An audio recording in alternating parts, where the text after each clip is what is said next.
So hello guys, welcome on our channel. तो आज हम बात करने वाले हैं एमसीएस यानी मैनेजमेंट कंट्रोल सिस्टम के नेक्स्ट क्वेश्चन के बारे में। तो इस टॉपिक पर अपन बात करेंगे कि discuss the need for effective control system for any organisation, कि अपन को किसी भी ऑर्गेनाइजेशन के लिए इफेक्टिव कंट्रोल सिस्टम की आवश्यकता क्या होती है, क्यों उसकी नीड होती है। तो पहले अपन इफेक्टिव कंट्रोल सिस्टम को जान लेते क्या होता है। कि effective control system are essential for any organisation to achieve its goal efficiently and remain competitive. कि जो इफेक्टिव कंट्रोल सिस्टम होता है वो अपने ऑर्गेनाइजेशन को गोल को अचीव करने में एफिशिएंटली काम करता है और उसके कंपटीशन को रिमेन मतलब एक तरीके से बराबर लेवल पे पे बनाए रखने में काम करता है। कि एमसीएस के माध्यम से हम एमसीएस के द्वारा क्या कर सकते हैं, किसी कंपनी के गोल को अचीव करने के लिए एफिशिएंटली वर्क कर सकते हैं अपने कंपटीशन को साथ में रखते हुए। These system ensure that actual performance aligns with planned objectives. की जो मैनेजमेंट एमसीएस होता है, एमसीएस क्या करता है कि एक्चुअल जो परफॉर्मेंस होती है उसको प्लान्ड ऑब्जेक्टिव के साथ अलाइन करके चलता है। कि जो प्लान्ड ऑब्जेक्टिव है और जो एमसीएस है, मैनेजर कंट्रोल सिस्टम है, दोनों एक दूसरे के साथ साइमल्टेनियसली चलते रहें। तो अपन बात कर रहे थे नीड क्या होती है इफेक्टिव कंट्रोल सिस्टम की। सबसे पहले आता है गोल अचीवमेंट। कि पहला अपना कि जो अपना मैनेजमेंट होता है, मैनेजमेंट का सबसे पहला काम क्या होता है कि अपने जो ऑर्गेनाइजेशन के गोल हैं उसको अचीव करना। तो सबसे पहले कोई भी हो अपन को नीड में यही डालना है, गोल अचीवमेंट। कि ensures all efforts are aligned towards achieving organizational goal। कि जो भी अपने गोल हैं ऑर्गेनाइजेशन के, उसको अचीव करने के लिए, उसको प्राप्त करने के लिए अपने आप को सारे एफर्ट डाल देना। किसके साथ? प्लानिंग के साथ, अपने ऑब्जेक्टिव्स को पूरा करना। ठीक है। सेकंड आता है performance monitoring. It helps track performance at all level. कि जो एमसीएस होता है ये क्या करता है कि जो जितनी भी परफॉर्मेंस होती है उसको ट्रैक करने में काम आता है। जैसे कि इंडिविजुअल लेवल पे हो गया, डिपार्टमेंट लेवल पे हो गया, उसके बाद ऑर्गेनाइजेशन लेवल पे। क्योंकि सबसे पहले तो अपन जो पर्सनल गोल होता है इंडिविजुअल का वो देखेंगे, जो अपनी एम्प्लॉइज है उनका देखेंगे। उसके बाद उसके डिपार्टमेंट जिसमें वो काम करे उसका ऑर्गेनाइजेशन गोल, उसका गोल देखेंगे। और उसके बाद जो ऑर्गेनाइजेशन का पूरा गोल है उसको मॉनिटर करेंगे, किस किस तरीके से क्या क्या उनको परफॉर्मेंस मिल रही है। ये उन चीज़ों को ध्यान में रखते हुए अपन अपनी परफॉर्मेंस को इवेल्युएट करेंगे, चेक करेंगे। उसके बाद आता है एरर डिटेक्शन एंड करेक्शन।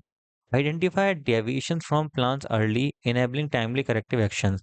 कि जो क्या बोलते हैं जो अपने एरर्स हैं उनको अपन आइडेंटिफाई करेंगे, डेविएशंस को आइडेंटिफाई करेंगे, उसके लिए प्लान बनाएंगे पहले, जिससे कि जो वो है जो करेक्शन एक्शन लेने हैं वो अपन पहले ही ले पाए टाइम पे, कि अपन को उस टाइम पे कोई दिक्कत ना है एक्शंस को लेने के लिए। कि अपने पास जैसे कोई भी सिचुएशन क्रिएट हुई, जैसे कि मार्केट में सिचुएशन है, अगर अपन को पहले मार्केट कंडीशंस का आइडिया था तो अपन उसके अकॉर्डिंग अपनी जो प्रोडक्शन एस्टिमेट चल रहा है, जो प्रोडक्शन अपना लेवल चल रहा है उसको कम ज़्यादा जैसे भी वो कर सकते हैं। नेक्स्ट है efficient resource of utilisation. Prevent wastage and ensure optimum use of man power, machinery and money.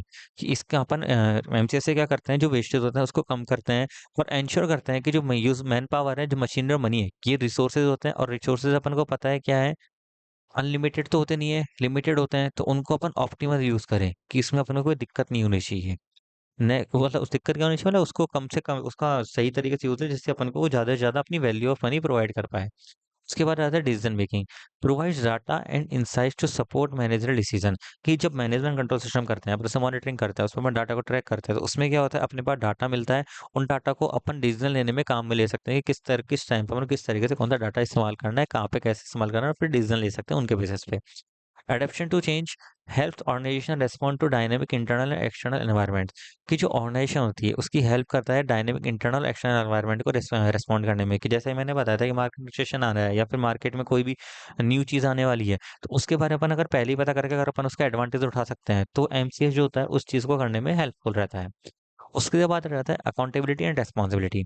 कि assign clear responsibility and makes individual accountable for outcomes.